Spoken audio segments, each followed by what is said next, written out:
नमस्कार, मैं हूं आपके साथ अंजना शर्मा और आप देख रहे हैं सरताज इंडिया न्यूज। तो आइए शुरुआत करते हैं आज की खास खबर से। ईडी को झटका, मद्रास हाईकोर्ट ने खींची सीमाएं, कहा हर मामले की जांच का अधिकार नहीं। मद्रास हाईकोर्ट ने प्रवर्तन निदेशालय ईडी की शक्तियों और कार्यप्रणाली पर सख्त टिप्पणी करते हुए स्पष्ट किया है कि वह कोई सुपर कॉप नहीं है जिसे हर आपराधिक मामले में दखल देने का हक हो। कोर्ट ने कहा कि ईडी कोई स्वतंत्र हमला करने वाला हथियार या ड्रोन नहीं है जो बिना किसी वैध आधार के किसी पर भी कार्रवाई कर दे। यह टिप्पणी जस्टिस MS रमेश और जस्टिस V लक्ष्मी नारायण की खंडपीठ ने उस वक्त दी जब उन्होंने RKM पावरजेन प्राइवेट लिमिटेड द्वारा दायर याचिका पर सुनवाई की। याचिका में कंपनी की 901 करोड़ रुपए की फिक्स्ड डिपॉजिट को फ्रीज करने के ईडी के आदेश को चुनौती दी गई थी। कोर्ट ने इस आदेश को रद्द कर दिया और ईडी को कानून के दायरे में रहकर काम करने की सलाह दी।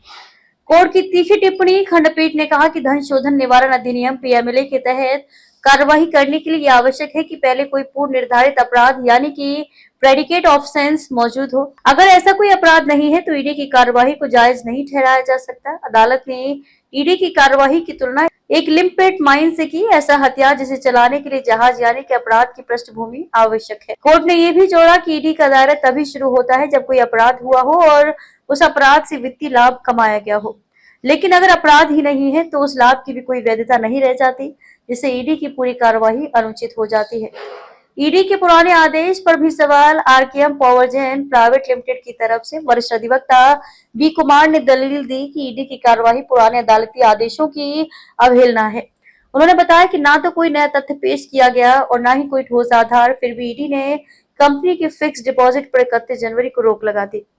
ये भी सामने आया कि कंपनी को 2006 में फतेहपुर ईस्ट कोयला ब्लॉक का आवंटन मिला था, जिसे 2014 में सुप्रीम कोर्ट ने रद्द कर दिया था। इसके बाद CBI ने एक FIR दर्ज की, लेकिन 2017 में जांच बंद कर दी गई। इसी बीच ईडी ने 2015 में PMLA के तहत अपनी जांच शुरू कर दी थी और खाते सीज कर दिए थे। इससे पहले भी मद्रास हाईकोर्ट ने RKM के खातों पर ईडी द्वारा लगाई गई रोक को रद्द कर दिया था। इसके बावजूद एजेंसी ने दोबारा रोक लगा दी, जिसे कोर्ट ने कानून की प्रक्रिया का उल्लंघन माना। कानून के दायरे में रहने की सलाह। कोर्ट ने कहा कि ईडी को जांच की स्वतंत्रता तो है, लेकिन वह कानून से ऊपर नहीं है।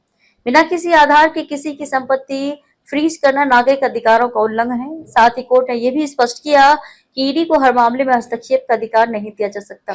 मद्रास हाईकोर्ट का ये फैसला ईडी की कार्यप्रणाली और PMLA के दायरे को लेकर एक नजीर बन सकता है। ये न केवल सरकारी एजेंसियों को संविधान और कानून के दायरे में रहने की याद दिलाता है, बल्कि नागरिक अधिकारों की रक्षा की दिशा में भी एक महत्वपूर्ण कदम है।